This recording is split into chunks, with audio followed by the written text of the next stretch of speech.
Hello students, myself doctor Anuvats, आज फिर एक नई वीडियो के साथ। तो बेटा वीडियो शुरू करने से पहले फटाफट चैनल को सब्सक्राइब कर दें, बेल आइकन दबा दें ताकि जितनी भी आपको वीडियो मैं भेजूंगा उसके नोटिफिकेशन तुरंत मिलता रहे। तो स्टार्ट करते हैं। आपने लगता है शायद सब्सक्राइबर कर दिया होगा। चलिए शुरू करते हैं। बेटा आपको जैसे पता ही है, अपना टॉपिक चल रहा था ब्लड सर्कुलेटरी सिस्टम, जिसके अंदर ब्लड कर रहे हैं हम। और प्रीवियस वीडियो के अंदर मैंने आरबीसी एंड फंक्शन के बारे में बता दिया था।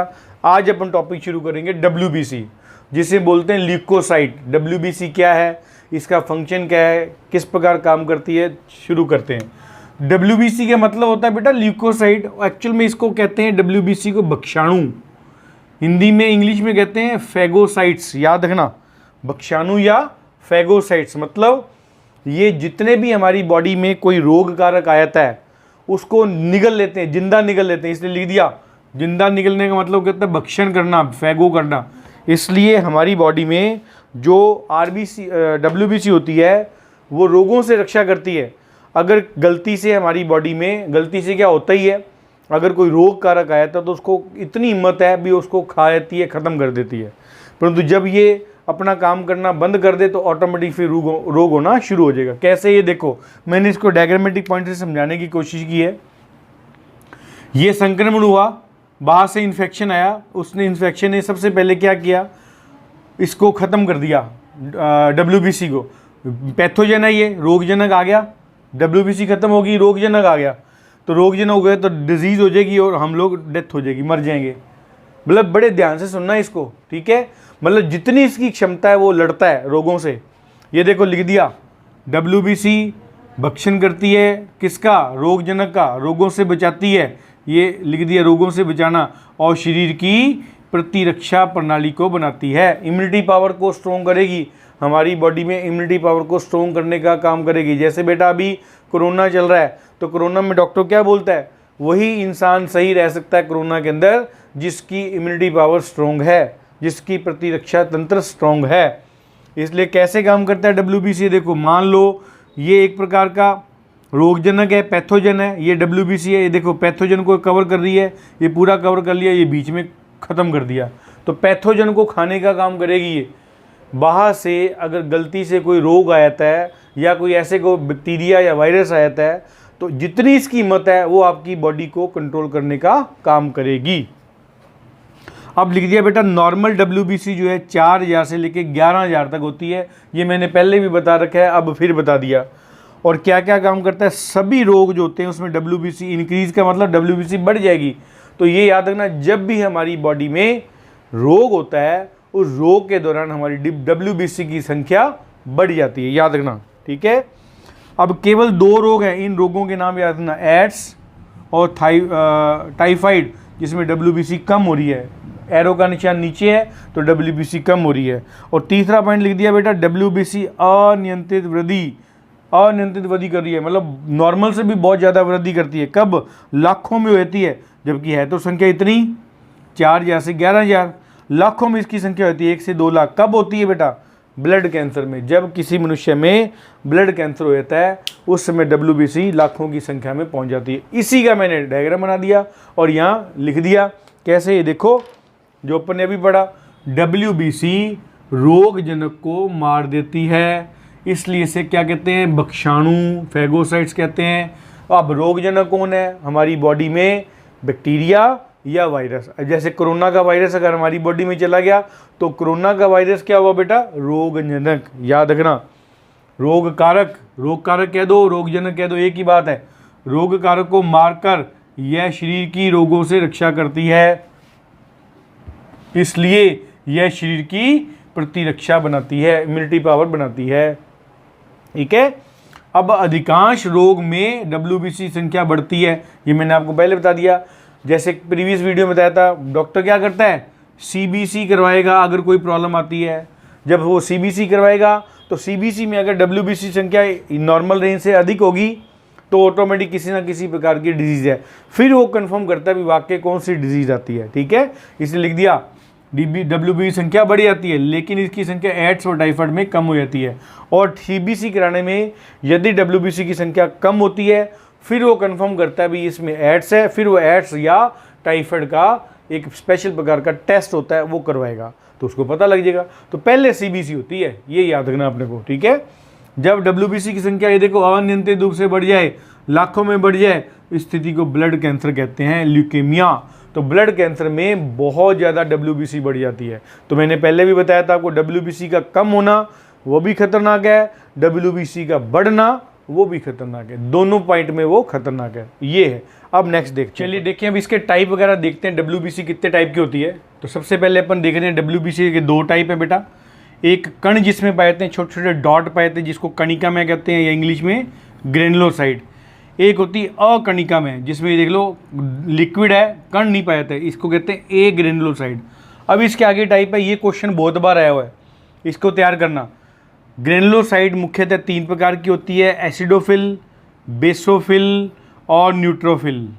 मतलब एक ऐसी WBC जो एसिड से रिलेटेड होती है, एक ऐसी WBC जो बेसल मतलब बेसिक होती है, क्षारीय है, और एक ऐसी WBC जो न्यूट्रोफिल होती है। क्वेश्चन ये बहुत बढ़िया बन गया। ये देखो मैक्सिमम नंबर किसका होता है, न्यूट्रोफिल का। न्यूट्रोफिल का नंबर सबसे ज़्यादा होता है WBC में, याद रखना, हमारी बॉडी के अंदर। अब अकणिका में की बात करें तो उसके अंदर 2 पार्ट हो गए, मोनोसाइट, लिम्फोसाइट। ये भी लिख दिया। ये छोटे छोटे क्वेश्चन बन रहे हैं बेटा इसी के अंदर, तभी मैंने इसी में बता रहा हूँ। मोनोसाइट लार्जेस्ट WBC, आपसे क्वेश्चन आ गया सबसे बड़ी WBC का नाम बताओ, तो याद रखना मोनोसाइट्स।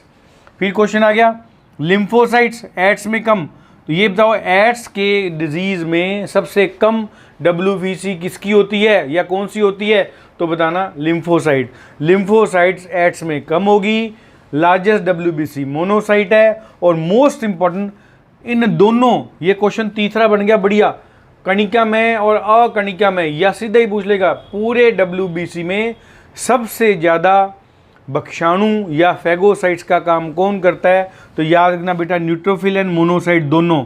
न्यूट्रोफिल और monocyte both are most important for phagocytes, इसलिए इसको कहते हैं भक्षाणु, ज़्यादा रोगों से लड़ने के लिए तैयार रहते हैं ये लोग, ये याद रखना। अब ये जो लिम्फोसाइट है, जो एड्स में अपने कम बोला था बेटा, उसके टाइप हैं, बहुत इंपॉर्टेंट पॉइंट है। लिम्फोसाइट्स के 2 टाइप हैं, बी लिम्फोसाइट और टी लिम्फोसाइट। ये हमारी इम्यूनिटी पावर से रिलेटेड होते हैं, याद रखना। बी लिम्फोसाइट और T lymphocyte related to immunity power, हमारी इम्यूनिटी पावर को स्ट्रॉन्ग करने के लिए। ये देखिए लिख दिया, एड्स में कम होता है, मोस्ट इंपॉर्टेंट पॉइंट है ये। कौन कम होता है, टी लिम्फोसाइट। जैसे जैसे किसी बॉडी में एड्स बढ़ता जाता है तो टी लिम्फोसाइट हमेशा कम होते जाएंगे। क्यों होते हैं, कैसे होते हैं, उस पर नहीं जाना, वो साइंस के बच्चों के लिए। जनरल साइंस में अपने को केवल नाम याद करने हैं इनके, ठीक है। अब ये 2 क्वेश्चन अलग से बन गए। बोन मैरो में जो मैंने पहले बताया था, RBC हो चाहे WBC हो चाहे प्लेटलेट्स हो, सभी का निर्माण कहाँ होता है, बोन मैरो में, ठीक है। और परिपक्व कहाँ होता है, ये क्वेश्चन नया बन गया, थाइमस में। थाइमस एक जगह का नाम है हमारी बॉडी के अंदर, वहाँ थाइमस में जाकर ये परिपक्व हो गया। अब मैं फटाफट आपको सारी चीज़ें बता देता हूँ वापस, क्वेश्चन कैसे बनेगा। पहला क्वेश्चन बन गया WBC का टाइप बताओ, क्वेश्चन ढूंढ लो, कणिका में अकणिका में, ओके। दूसरा क्वेश्चन, कणिका के कितने पार्ट होते हैं, 3, एसिडोफिलस, बेसोफिलस, न्यूट्रोफिल। अकणिका में कितने पार्ट है, मोनोसाइट, लिम्फोसाइट। अब ये क्वेश्चन बीच में बन गया, न्यूट्रोफिल सबसे ज़्यादा, monocyte largest WBC, lymphocyte AIDS में कम, सबसे ज़्यादा भक्षाणु कौन है, न्यूट्रोफिल एंड मोनोसाइट्स, ये याद रखना, ठीक है। अब लिम्फोसाइट कितनी प्रकार की है, 2, बी और टी लिम्फोसाइट। बोन मैरो में बनते हैं सारे के सारे, एड्स में कम होती है टी लिम्फोसाइट, परिपक्व थाइमस में, होगा याद। टिप्स पे याद करो, टॉपिक याद करो, बस और कुछ नहीं है। अब आ जाओ बिम्बाणु में या प्लेटलेट्स थ्रोम्बोसाइट्स के अंदर। रक्त का क्लॉट बनाने के लिए, ये देखना पहला पॉइंट मैं आपको बता दूं बेटा, हमारी बॉडी में प्लेटलेट्स हमारी बॉडी के अंदर रक्त का थक्का बनाने में हेल्प करता है। तभी आपने देखा होगा, मैं आपको एक छोटी सी नॉलेज दे रहा हूँ डेंगू के मरीज के लिए। जिस डेंगू के मरीज में जब प्लेटलेट्स की मात्रा धीरे धीरे कम होती है, और अगर प्लेटलेट्स की मात्रा 10,000 से 5,000 से भी नीचे आने शुरू हो जाए, तो उसकी बॉडी में से ब्लड आना शुरू हो जाता है। नाक से ब्लड आना शुरू हो जाएगा, ठीक है, यूरिनल पार्ट से ब्लड आना शुरू हो जाएगा, बॉडी के जिस एरिया में हमारे पोर हैं वहाँ से ब्लड आना शुरू हो जाएगा। इट मीन्स लास्ट कंडीशन है, उसकी डेथ कन्फर्म है, क्योंकि WB जो है ही नहीं, हमारी प्लेटलेट्स ही नहीं है। जब प्लेटलेट्स नहीं है तो थक्का कौन बनाएगा रक्त का, ये पॉइंट याद रखना, ठीक है। अब यहाँ लिख दिया मैंने बेटा, प्लेटलेट्स बनाने के लिए जरूरी चीज़ें कौन सी, एक एक चीज़ों को पढ़ो। नंबर 1 प्लेटलेट्स खुद, रक्त का थक्का बनाने के लिए, रिपीट कर रहा हूँ, रक्त का थक्का बनाने के लिए कौन कौन सी चीज़ें आवश्यकता है। अब ये एक एक क्वेश्चन भी बन गया, अलग अलग भी पूछ सकता है। प्लेटलेट्स, बिल्कुल ऑप्शन में प्लेटलेट है तो प्लेटलेट को टिक करो। अगर क्वेश्चन पूछे रक्त का थक्का बनाने के लिए क्या है, निम्न में से क्या है, कैल्शियम ऑप्शन है, कैल्शियम टिक करो। विटामिन के, प्रोथ्रोम्बिन प्रोटीन, फाइब्रिनोजन प्रोटीन और रक्त स्कंदन कारक 1 से लेकर 13 तक, 10, 11, 12, 13, 1 से 13 तक, तो इसको कहते हैं ब्लड कोएगुलेशन फैक्टर। तो ये चीज़ें चाहिए, रिपीट कर रहा हूँ, भूलना नहीं। प्लेटलेट्स हमारी बॉडी में यदि कभी चोट लग जाती है तो उसको रोकने के लिए, थक्का बनाने के लिए खाली नॉर्मल नहीं, देखो कितनी सारी चीज़ें चाहिए। प्लेटलेट्स, विषाणु, कैल्शियम, विटामिन के, प्रोथ्रोम्बिन प्रोटीन, फाइब्रिनोजन प्रोटीन, रक्त का स्कंदन 1 से लेके 13 तक, जिसे ब्लड कोगुलेशन फैक्टर कहते हैं। ये चीज़ें चाहिए, तब जाकर हमारा ब्लड में थक्का बनेगा और वो जिस चोट लगी है जहाँ ब्लड बहना बंद हो जाएगा। अब देखो 2 क्वेश्चन बन गए बेटा अलग से। थ्रोम्बोसिस किसे कहते हैं, तो याद रखना ब्लड क्लॉट के निर्माण की क्रिया, बना नहीं है अभी, ब्लड क्लॉट के निर्माण, वो इकट्ठा कर रहा है, उसको कह दिया थ्रोम्बोसिस। ब्लड कोएगुलेशन, ब्लड के जमने की क्रिया, जब जमना शुरू हो जाएगा उसको कोएगुलेशन कहेंगे। जब ब्लड क्लॉट के निर्माण की क्रिया इकट्ठी होगी, कैल्शियम हो रहा है, प्रोथ्रोम्बिन हो रहा है, थ्रोम्बिन हो रहा है, उसको कहेंगे थ्रोम्बोसिस। ये 2 क्वेश्चन बहुत इंपॉर्टेंट है, बहुत बार आया है आईएएस और आरएएस के अंदर, छोटे छोटे पेपरों में तो आएंगे ही आएंगे। अब ये मैंने 3 पॉइंट इसलिए लिख दिया, रक्त का थक्का बनाने में प्लेटलेट्स काम आती है, रक्त के थक्के के निर्माण की क्रिया को थ्रोम्बोसिस कहते हैं। ये देख लो, रक्त के थक्के के निर्माण की क्रिया को, अभी हुआ नहीं है, निर्माण की क्रिया को, रक्त थक्का बनने से पहले रक्त जमता है, याद रखना। रक्त थक्का बनने से पहले क्या जमता है, रक्त जमेगा, क्योंकि उसको रक्त को इकट्ठा कर देंगे कौन, ये चीज़ें कौन कौन कर इकट्ठा कर देगा, प्लेटलेट्स, कैल्शियम, विटामिन के, थ्रोम्बोनिन और फाइब्रिनोजन, ये सारी की सारी क्या करेंगी बेटा, और ये फैक्टर 1 से लेकर 13 तक रक्त को जोड़ इकट्ठा कर देंगे, रोक देंगे। जब रक्त रुक गया, रक्त का थक्का बन गया हमारा। बात समझ आ गई। तो ये हमारा WBC के और प्लेटलेट्स के बारे में टॉपिक कंप्लीट हुआ। आगे अपन पढ़ेंगे इसी वीडियो में RH फैक्टर के बारे में पढ़ते हैं। नेक्स्ट टॉपिक देखिए बेटा, अब अपन बात करेंगे, अपन लोगों ने RBC, WBC और प्लेटलेट्स के बारे में डिस्कस कर लिया है। अब बात करेंगे रक्त समूह, ब्लड ग्रुप। इसके ऊपर 2-3 क्वेश्चन फिक्स हैं, आएंगे, चाहे वो छोटे पेपर हो चाहे बड़े पेपर हो, पेपर से कोई मतलब नहीं, क्वेश्चन 100% आएंगे। देखें, सुनते रहो, बहुत इंपॉर्टेंट टॉपिक है बेटा, ब्लड ग्रुप या रक्त समूह। ये देखो, और अपन ने पहले पढ़ लिया बेटा, ब्लड में क्या क्या होता है, RBC, WBC और प्लेटलेट्स। WBC और प्लेटलेट्स का तो फंक्शन अलग आ गया, RBC की वजह से ब्लड ग्रुप बनता है, ठीक है। तो RBC की स्ट्रक्चर अगर बात करें, प्रोटीन की बनी होती है और इसमें क्या पाया जाता है, एंटीजन। ये पॉइंट याद रखना, इसी के पॉइंट मैंने यहाँ भी बता दिया, स्ट्रक्चर प्रोटीन की बनी होती है, एंटीबॉडी। तो इट मीन्स RBC में एंटीजन और एंटीबॉडी 2 टाइप की कंडीशन होगी, एंटीजन या एंटीबॉडी, एंटीजन और एंटीबॉडी, ये पॉइंट याद रखना, ठीक है। और RBC में लिख दिया अकॉर्डिंग टू एंटीजन, एंटीजन के अकॉर्डिंग कितनी है RBC होगी, 4 प्रकार की। एक RBC वो है जिसमें एंटीजन A होता है, एक RBC वो है जिसमें एंटीजन B होता है, एक RBC वो है जिसमें एंटीजन A और B दोनों होता है, और एक RBC वो है जिसमें एंटीजन एब्सेंट होता है ही नहीं, ठीक है। और एंटीजन के बारे में बता दिया, एंटीजन जो होते हैं वो 2 होते हैं, A और B के अकॉर्डिंग अपने बात कर लिया। अब बेटा मैंने ये चार्ट बना के दिया, इसको बड़े ध्यान से सुनना, बहुत ही इंपॉर्टेंट है, क्योंकि मैं बार बार बच्चों को याद कराता हूँ, बेटा आपका कंपटीशन केवल गंगानगर से नहीं है, केवल राजस्थान से नहीं है, आपका कंपटीशन पूरे इंडिया के साथ है। इसलिए स्टार्ट कर दो, स्टेप बाय स्टेप पढ़ते रहोगे, क्लियर। नोट्स बहुत ज़्यादा नहीं पढ़ने अपने को भी, आपने 10 एकेडमियों के आपने नोट्स मंगवा के रख लिए, नहीं, एक एकेडमी के नोट्स पकड़ लो, उसको 10 बार रीडिंग करो, वो आपके लिए कामयाब है। तो सुने आपको वापस, BG का मतलब होता है ब्लड ग्रुप, मैंने एब्रीविएशन लिख दिया बेटा यहाँ, AG मैंने एंटीजन और एंटीबॉडी AB। तो ब्लड, ये क्वेश्चन बन गया आपका, एक क्वेश्चन 1 2 3, मतलब एक लाइन में 3 क्वेश्चन बन रहे, तो 3 3 6 3 9 3 12, इस बॉक्स में 12 क्वेश्चन आपके तैयार हो गए। अब आपको ये तैयार करना है, ब्लड ग्रुप ए में एंटीजन कौन सा है, कैपिटल ए। एंटीबॉडी बी, ये भी याद रखना, एंटीजन को हमेशा कैपिटल में रखते हैं, एंटीबॉडी को हमेशा स्मॉल में लिखेंगे, ये भी याद रखना। दूसरा पॉइंट, ब्लड ग्रुप बी में एंटीजन कौन सा है, बी, और एंटीबॉडी ए, उल्टा याद करना है बस। देखो एंटीजन तो कॉमन है, ठीक है, जबकि एंटीबॉडी जो अलग, उल्टा करना, अगर ए है तो एंटीबॉडी बी होगा, तभी वो जिंदा रहता है। अभी आपको बताऊंगा इसके अंदर दोनों समान हो जाएंगे तो डाई हो जाएगी। ये देखिए, ये लिख दिया, मैं आपको अभी बताता हूँ। एंटीबॉडी, एंटीजन और एंटीबॉडी में लड़ाई अगर होते हैं, मतलब एंटीजन और एंटीबॉडी नष्ट हो जाएंगे तो ह्यूमन डाई हो जाएगा। कहाँ लिखा हुआ है, ये देखो, यदि एंटीजन और एंटीबॉडी दोनों एक समान हो, ये देख लो, आगे ना बात, यही पॉइंट है, तो इनके बीच क्रिया हो जाती है जिससे व्यक्ति की मृत्यु हो जाती है। इसलिए इस क्रिया से बचने के लिए एंटीबॉडी दो असमान, ये देख लो असमान है। अगर ब्लड ग्रुप बी है तो एंटीजन बी होगा बट एंटीबॉडी ए होगी, ये दिमाग में बिठा लो। उल्टा फिर मैं बताता हूँ, ब्लैक बोर्ड की तरफ मत देखो। एंटीजन ब्लड ग्रुप ए तो एंटीजन ए, एंटीबॉडी उल्टा याद करो B, blood group B, antigen भी B, antibody A, blood group A भी, ये देखो, तो एंटीजन दोनों होंगे, ए और बी दोनों होंगे, एंटीबॉडी एब्सेंट हो जाएगी। और ओ में एंटीजन है ही नहीं, ये देखो ओ में एंटीजन ही नहीं है, एब्सेंट है ओ में, एंटीबॉडी दोनों आ गई, ए और बी। तो देख लो बेटा, कहीं भी समान नहीं है। अगर ये दोनों समान हो जाते तो 100% डेथ हो जाती।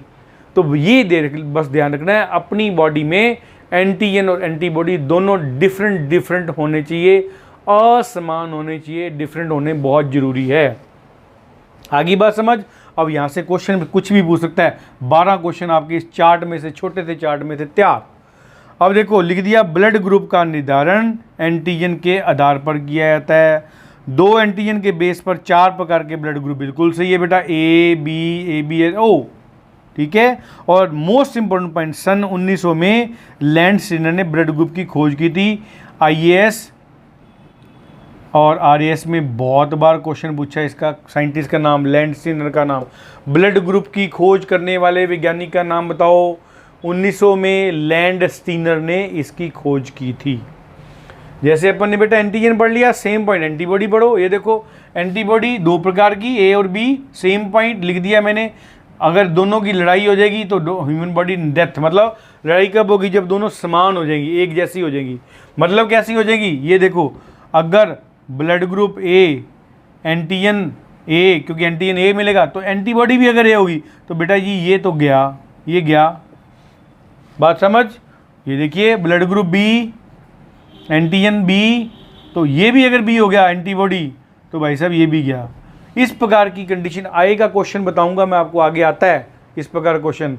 कई बार मदर के ब्लड ग्रुप में और बेबी के ब्लड ग्रुप में कुछ चेंजिंग आ जाता है, जिससे बेबी के ब्लड ग्रुप में इस प्रकार की कंडीशन आ जाती है, वो डेथ हो जाती है उसकी, वो जिंदा नहीं बचता।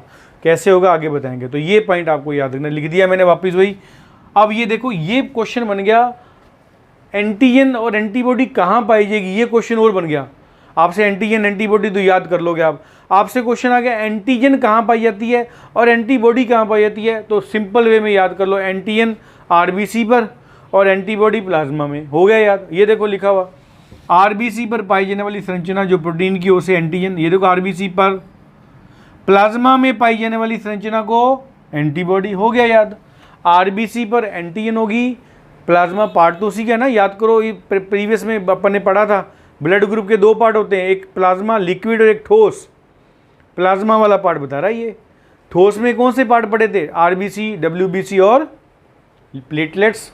लिक्विड में क्या पढ़ा था, प्लाज्मा। तो प्लाज्मा में तो बेटा मिलेगा एंटीबॉडी और RBC पर मिलेगी एंटीजन। ये पॉइंट याद रखना आपने को, ठीक है, ये मैंने आपको बता ही दिया, ठीक है, समझ आ गई बात। अब अपन देखेंगे रक्त का स्थान, कौन किसको ब्लड दे सकता है।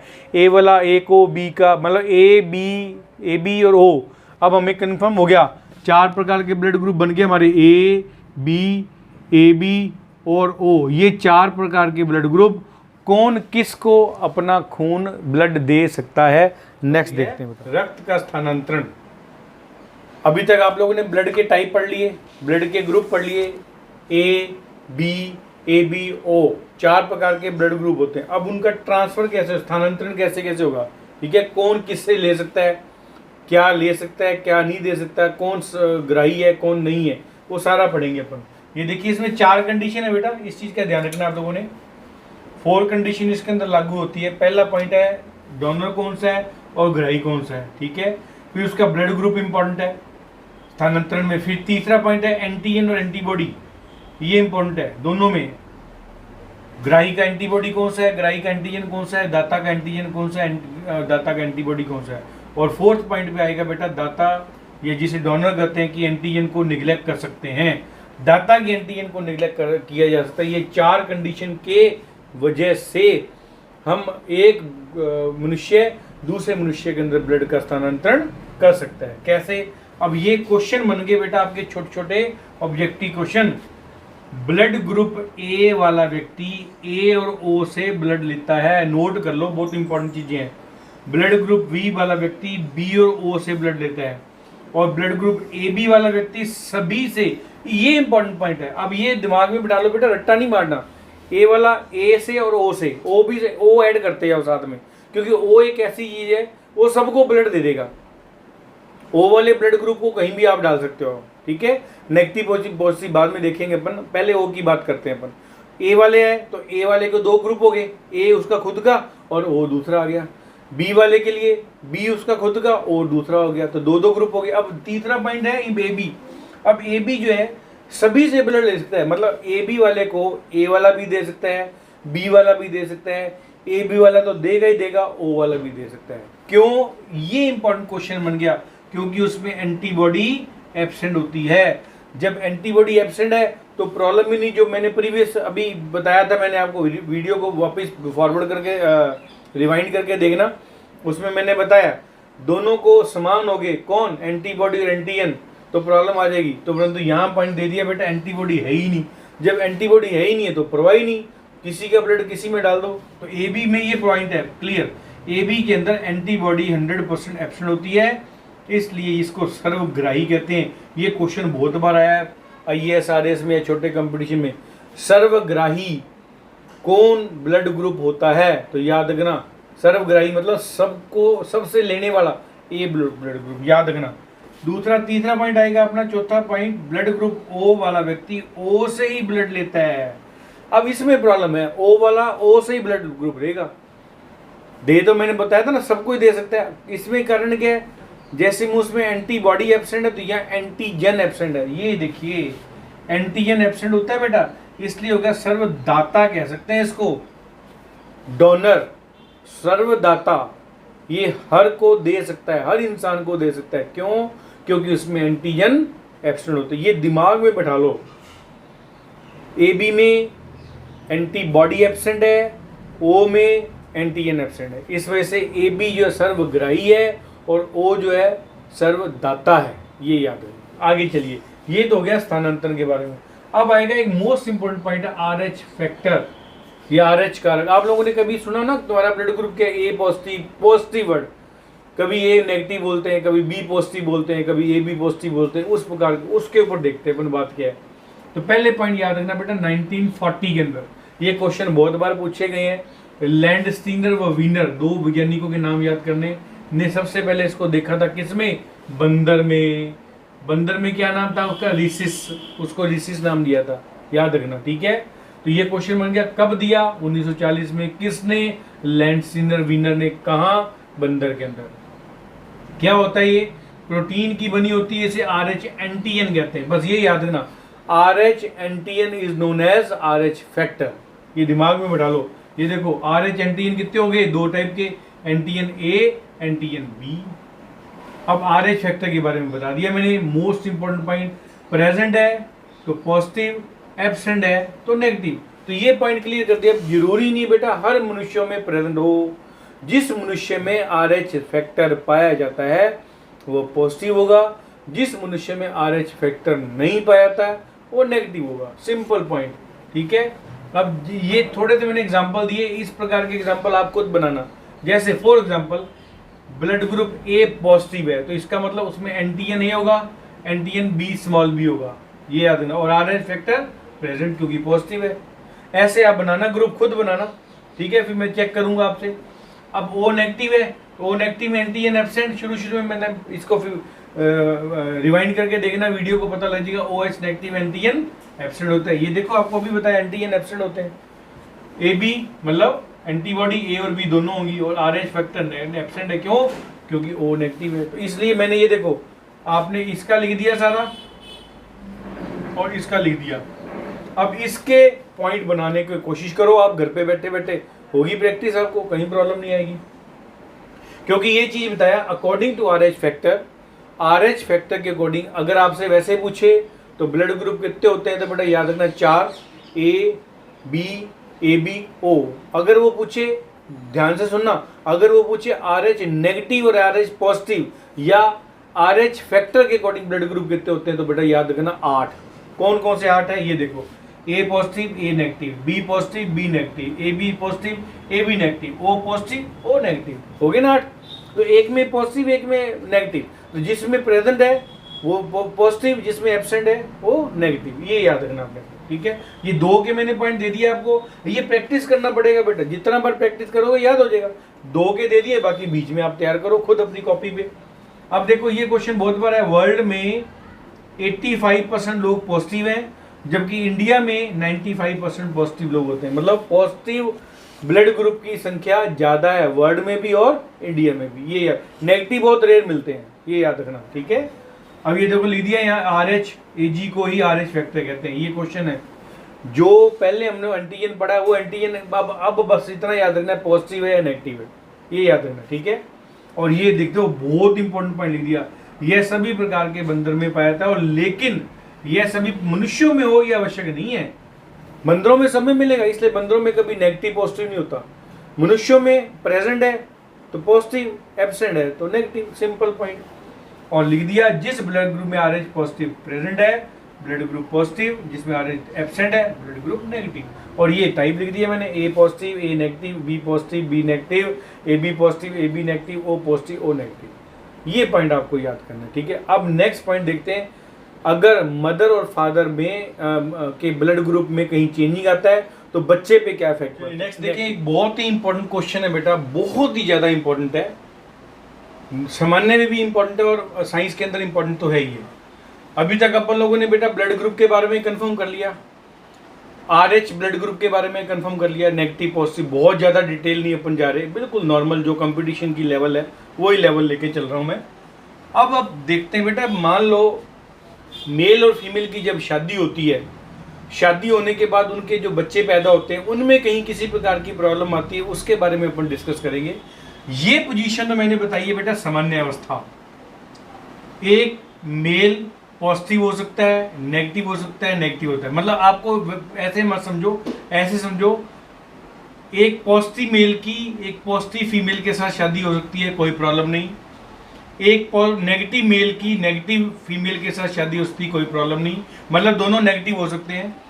अगर मेल नेगेटिव है और फीमेल पॉजिटिव है तो उनकी शादी हो सकती है, कोई प्रॉब्लम नहीं, किसी प्रकार की बच्चों में प्रॉब्लम नहीं आएगी जो बच्चे उनसे पैदा होंगे। बट ये पोजीशन है जिसको बोलते हैं इरिथ्रोब्लास्टोसिस फिटेलिस, याद रखना। इसमें क्या होगा, फीमेल हमेशा नेगेटिव आ रही है बेटा, तो ये याद रखना, यदि फीमेल नेगेटिव हो और मेल पॉजिटिव हो, उनमें बहुत ही बड़ी समस्या होती है। तभी कहते हैं डॉक्टर लोग आजकल कुंडलियां कम दिखाओ, इस प्रकार की मेडिकल रिपोर्ट लेके अगर मेल और फीमेल में शादी की जाए उसका मुकाबला ही नहीं है। फॉर एग्जांपल ये देखो, 4 प्रकार का ब्लड ग्रुप दे सकता है, इसमें भी हो सकता है यदि ए और ए दोनों है, एक पॉजिटिव नेगेटिव, बी बी दोनों एक पॉजिटिव नेगेटिव, ए बी दोनों एक पॉजिटिव नेगेटिव, ओ एक पॉजिटिव नेगेटिव।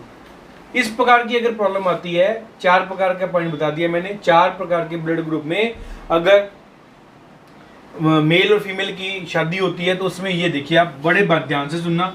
प्रथम बच्चा होगा नॉर्मल बर्थ, कहीं प्रॉब्लम नहीं आएगी।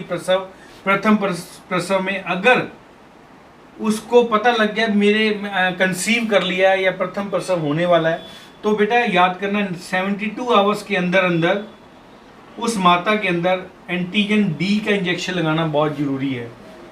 क्योंकि अगर एंटीजन डी का इंजेक्शन नहीं लगाया तो पहला बच्चा तो नॉर्मल हो जाएगा, कहीं प्रॉब्लम नहीं होगी, आगे आने वाले बच्चे सारे के सारे डेड हो जाएंगे, एक भी बच्चा जिंदा नहीं रहेगा। ये देख लो लिख दिया। अगर ये नहीं लगाया आपने, ये नहीं लगवाया, तो दूसरा बच्चा मृत पैदा होगा, तीसरा, चौथा, पांचवा, जितने भी ट्राई करेंगे सभी बच्चे मृत पैदा होंगे। तो ये इंपॉर्टेंट पॉइंट है, इसी को मैंने एक थ्योरी में लिख दिया। देखो ये समझ नहीं आया, आ जाओ थ्योरी में। यदि पॉजिटिव ब्लड ग्रुप वाले लड़के की नेगेटिव ब्लड वाले लड़की के साथ शादी कराई जाती है तो उससे पहला बच्चा सामान्य होगा, कोई प्रॉब्लम नहीं आएगी। अगर मान लो आपने एंटीजन डी नहीं लगाया तो कोई प्रॉब्लम नहीं आएगी, पहला बच्चा, अगर एक ही बच्चा वो चाहते हैं तो कोई दिक्कत नहीं है, ठीक है। लेकिन इसके बाद के सभी बच्चे मृत पैदा होते जाएंगे, एक सिंगल बच्चा, मतलब अगर ये भूल गए तो फिर उनको एक बच्चे से ही अपने को संतुष्टि रखनी पड़ेगी। ये पॉइंट याद रखना, ये नहीं भी बाद में ट्राई करना, बाद में कुछ नहीं होगा, ये याद रखना। इसलिए लिख दिया। इससे बचने के लिए यदि उनको पता है, अगर अच्छे डॉक्टर के पास जा रहे हैं, डॉक्टर आपको पता है आजकल ब्लड ग्रुप दोनों के, हस्बैंड वाइफ के ब्लड ग्रुप चेक होते हैं, ठीक है। अगर डॉक्टर ने बता दिया भी बेटा आपके ब्लड ग्रुप में ये समस्या आ रही है, तो इससे बचने के लिए प्रथम प्रसव में, मतलब फर्स्ट जो कंसीव हो रहा है, प्रेगनेंसी हो रही है, उस समय 72 घंटे के अंदर अंदर आप लेट हो गए तो भी प्रॉब्लम हो जाएगी। 72 घंटे के अंदर अंदर माता में एंटीजन डी का इंजेक्शन लगा दिया जाता है, जिससे दूसरे बच्चों की मृत्यु नहीं होती। इस पोजीशन को कहते हैं इरिथ्रोब्लास्टोसिस फिटेलिस। अब फिर क्वेश्चन बन गया आपके आईएएस आरएस में, ऐसे किस कंडीशन में इरिथ्रोब्लास्टोसिस फिटेलिस पाया जाता है? तो आपको क्या बताना है, यदि मेल पॉजिटिव और फीमेल नेगेटिव हो। नेगेटिव अगर फीमेल का पॉजिटिव फीमेल के साथ, मेल के साथ अगर प्रॉब्लम आती है या शादी होती है, उसमें प्रॉब्लम आएगी। मैं बार बार याद करा रहा हूं बेटा, फीमेल नेगेटिव, दोनों नेगेटिव है, कोई प्रॉब्लम नहीं है। देख लो सामान्य में पढ़ लो, देखो मेल नेगेटिव आ गया, फीमेल पॉजिटिव आ गई, प्रॉब्लम नहीं है। बात को समझना है, फीमेल नेगेटिव वहां प्रॉब्लम आनी ही आनी है। तो ये बेटा अपना क्वेश्चन कंप्लीट आज की इस वीडियो के अंदर फिनिश हुआ। तो आज मैंने 2 वीडियो के अंदर आपको ब्लड सर्कुलेटरी सिस्टम सारा कंप्लीट करवा दिया, जिसमें अपन ने पूरा हार्ट के बारे में, वेन्स और आर्टरीज के बारे में, और देन ब्लड के बारे में अपन ने पूरा डिस्कशन किया। मतलब अपना एक ब्लड सर्कुलेटरी सिस्टम फिनिश हो गया। क्वेश्चन करेंगे सेम पॉइंट बेटा। चैनल अभी अभी देखना शुरू हुआ है, मेरे चैनल को सब्सक्राइब कर दो फटाफट, बेल आइकन दबा दो, ताकि आने वाली जितनी भी नोटिफिकेशन है, चाहे वो जनरल साइंस की हो, चाहे वो रीजनिंग की हो, तुरंत आपके पास उसका नोटिफिकेशन पहुंच जाएगा।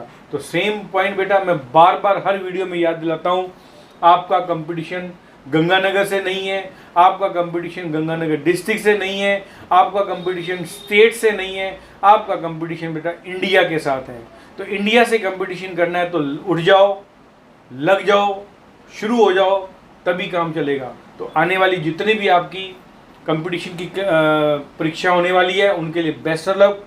थैंक यू वेरी मच बेटा।